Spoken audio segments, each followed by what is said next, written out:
자기들이 받는 자재비나 이런 것들은 생각보다 오르지 않았다.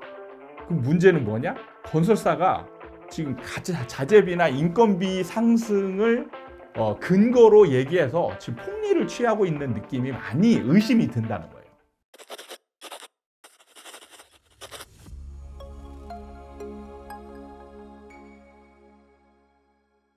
하나, 둘, 셋. 반갑습니다. 아파트 사이클 연구소 소장 이현철입니다.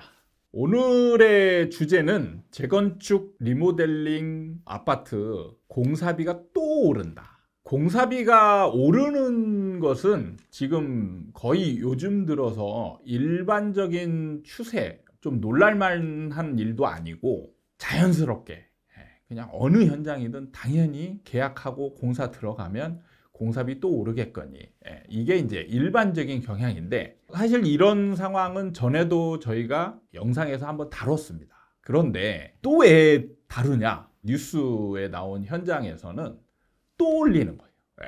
그게 뭐냐면 조합이랑 건설사가 공사에 들어가고 원래 계약했던 금액에서 공사비 인상을 추진하고 공사비 인상에 합의하고 결정이 됐습니다. 그런 후에 또 5개월 만에 또 올린다. 지금 건설사가 해도 너무한 게 아니냐. 현장에서 불만들이 지금 본물 터지듯이 나오고 있는 상황입니다. 그래서 지금 왜 이런 상황들이 벌어지고 이런 것들을 해소할 수 있는 방안들이나 뭐 이런 것들은 없는지 한번 살펴볼까 하고 오늘의 주제를 가져왔습니다. 진행되는 상황을 좀 살펴보면요. 여기가 이제 잠실 진주 아파트, 새롭게 이제 지어진 아파트 이름은 잠실 레미안 아이파크라고 합니다. 평당 510만 원.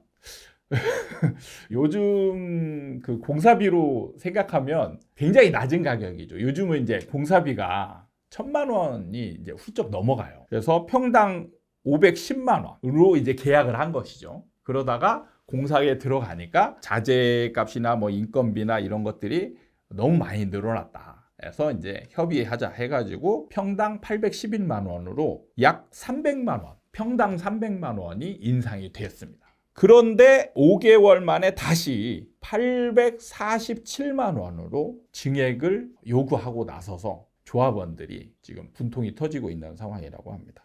조합원들은 뭐 한 번 올린 거야 그렇다 치지만 또 그것도 뭐 지금 시간이 많이 지난 것도 아니에요. 불과 5개월 만에 무려 또 평당 36만 원을 올리는 요구를 하고 있어서 가구당 약 1,500만 원 정도 분담금이 늘어날 예정이라고 합니다.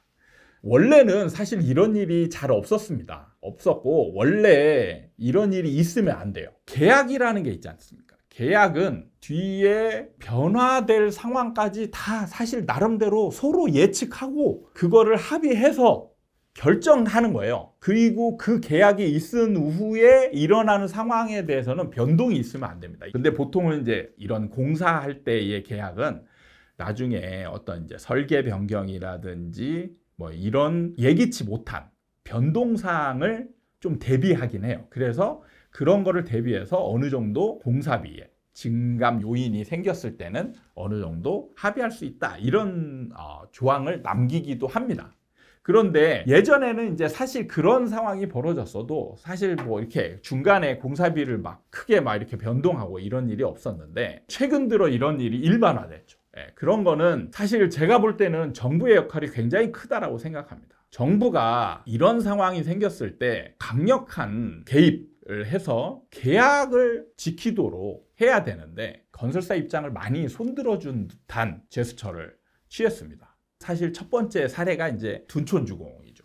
둔촌주공 사태가 벌어졌을 때 공사비 증액을 요구를 했고 이거를 정부가 정책적으로 도와줌으로 인해서 공사비 증액을 어느 정도 묵인하는 그런 상황이 만들어졌습니다. 그 이후로 거의 모든 재건축, 재개발 현장에서 우후죽순격으로 건설사들이 이 공사비를 증액을 요구하는 상황들이 벌어졌고 조합은 어쩔 수 없이 이런 상황들을 받아들여야만 되는 상황이었는데 사실 이거는 건설사가 이런 상황을 악용한 측면이 많이 있습니다. 왜 그러냐면 사실 공사에 들어가고 나면 불리한 측이 어디냐면 조합입니다. 조합이에요. 조합은 이미 이제 허물었잖아요. 그럼 자기 삶의 터전이 없어졌어요. 그래서 이사를 가요. 다른 집에 지금 대부분 전세나 월세로 지금 거주를 하고 있습니다. 그리고 이게 공사가 완료되면 이제 이쪽으로 이사를 올 계획을 잡고 있는 거예요. 시간이 정해져 있습니다. 그리고 보통 싸움이 생기면 소송을 해야 되거든요. 소송을 해서 이겨야 돼요. 그런데 조합은 문제가 뭐냐면 건설사는 일종의 사람으로 치자면 한 사람이에요. 법무팀이라는 엄청난 튼튼한 뒷배경이 있습니다. 법무팀이 있어요. 그런데 조합은 개개인이에요. 수천 명이 흩어져 있는 이 개미들이 모여있는 집단이에요. 그리고 이 사람들이 의견을 수렴하기 위해서 조합이라는 단일 창구를 만들어서 대응을 하는데 문제는 조합이 알아서 스스로 결정할 수 없습니다. 대부분의 이런 중요한 사안은 총회를 해요.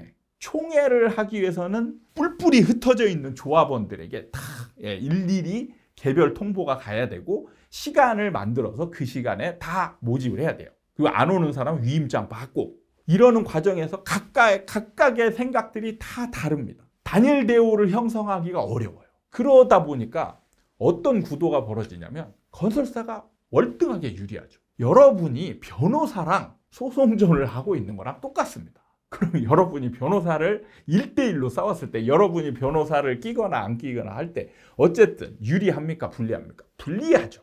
이런 상황하고 똑같은 거예요. 건설사는 이런 협상의 유불리함을 충분히 인지하고 이런 거를 악용하고 있는 겁니다. 그러면 이런 거는 제가 이제 흔히 기울어진 운동장이라고 표현합니다. 이미 한쪽으로 쏠려 있어요. 힘의 우위가 쏠려 있어요. 그럴 때는 정부가 나서야 됩니다.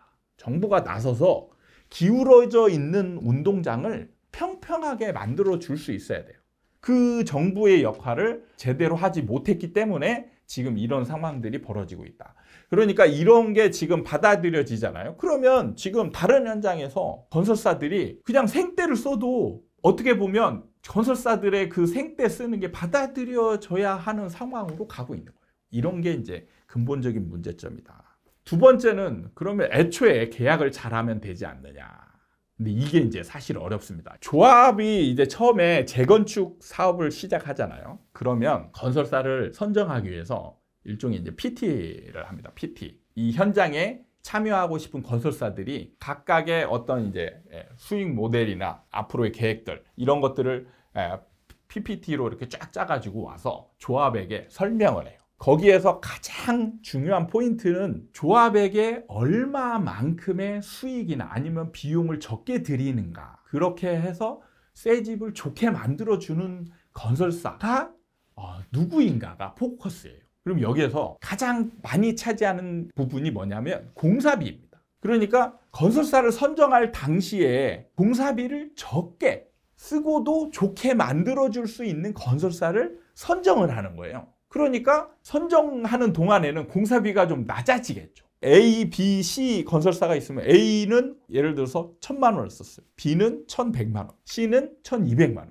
약간 비용을 더 들였으니까 뭔가 여기는 A보다 조금 더 뭔가 좋고 C는 뭐 A, B보다 조금 더 좋고 이런 거를 내세우긴 하겠죠. 하지만 조합 입장에서는 뭐 그 정도는 약간은 없어도 되는 이 정도면 충분해. 그러면 공사비 적은 A가 우리는 좋을 것 같아 해서 A를 선정을 했어요.